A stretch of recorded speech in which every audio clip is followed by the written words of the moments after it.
Bab 4, minta Rea saja. Calvin melajukan mobil SUV-nya ke Mansion dengan kecepatan sedang.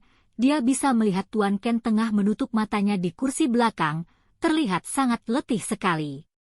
Sebenarnya Calvin merasa kasihan dengan bosnya ini. Di usianya yang sudah menginjak 30 tahun, Kenzo belum memiliki pasangan. Mungkin tuannya itu sering bergonta-ganti wanita, tapi yang dijadikan pasangan sebenarnya sampai sekarang belum ada. Kenzo mapan dan tampan, banyak sekali yang ingin dijadikan sebagai pengantinnya. Tetapi sang Casanova itu masih terus ingin menjelajahi dunia ini sendiri tanpa ada pendamping hidup. Semoga suatu saat nanti akan ada wanita yang bisa mengurus Tuan dengan segala kerendahan hatinya. Mudah-mudahan Tuan Ken bisa segera menemukan jodohnya, doa Calvin dalam hati.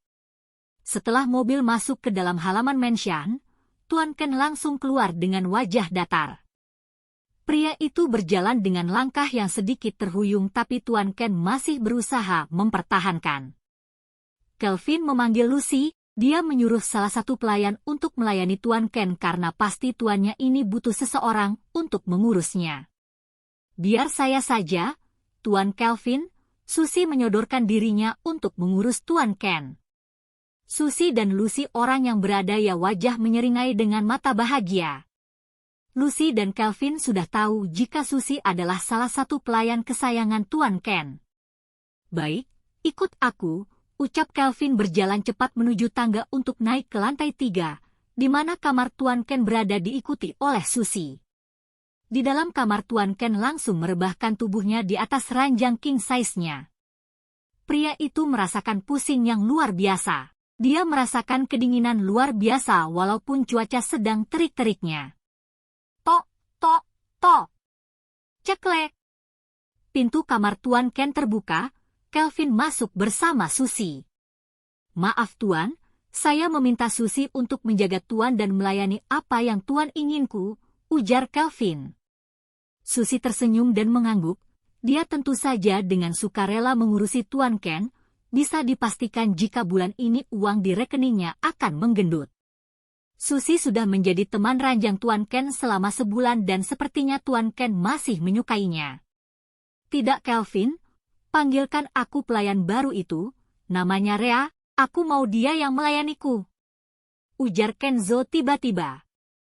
Calvin dan Susie saling berpandangan, Calvin menatap tajam Susie membuat wanita itu takut. Sepertinya sekarang Tuan Kenzo sudah tidak membutuhkan Susie lagi. Cepat Calvin! Panggilkan Rea. Baik Tuan, Calvin segera pergi dari kamar Tuan Kenzo, diikuti Susie. Rea, kamu dipanggil Tuan Ken, kamu harus menjaga dan merawat Tuan Ken karena saat ini Tuan Ken sedang sakit. Ujar Calvin yang melihat Rea berada di depan kamar Tuan Kenzo. Tadi Rea melihat Tuan Ken yang masuk ke dalam kamarnya dengan wajah yang pucat. Bisa dipastikan jika Tuan Ken sedang tidak enak badan. Baik Tuan, saya siap merawat Tuan Kenzo, jawab Rea menunduk. Calvin mengamati penampilan Rea yang sedikit kampungan. Pria itu merasa jika Rea adalah wanita polos dan lugu yang tidak tahu tentang cara berdandan. Masuklah, kamu sudah ditunggu Tuan Ken, ujar Calvin. Rea mengangguk dan kemudian masuk perlahan ke dalam kamar tuannya itu. Sedangkan Susie yang melihat hal itu berdecih di dalam hati. Kenapa Tuan meminta perempuan kampungan itu, padahal aku lebih cantik dari dia? Oh, haruskah Susie mulai merelakan uangnya diambil oleh pelayan baru itu? Mau bagaimana lagi, jika tuannya sudah tidak menginginkan, Susie harus menerimanya dengan ikhlas. Rea melihat Tuan Ken yang berbaring sambil meletakkan lengan kanannya di atas wajah untuk menutupi matanya. Perlahan Rea mendekat ke arah ranjang untuk mengecek kondisi Tuan Kenzo. Tuan, apakah Anda sakit? Tanya Rea memberanikan diri. Tentu sebenarnya dia sangat takut jika nanti Tuan Ken akan marah padanya. Rea, ambilkan aku air putih hangat. Di pojok sana ada termos yang berisi air panas dan juga dispenser kecil. Tunjuk Tuan Ken ke arah pojok kanan yang tidak ada lagi orangnya. Baik Tuan, akan saya ambilkan. Rea kemudian mengambil air hangat untuk Tuan Ken yang di sisi kanan tempat tidur itu. Kenzo melihat setiap gerak-gerik dari Rea, entah kenapa jantungnya berdetak lebih cepat dari biasanya. Ada apa denganku? Bersambung.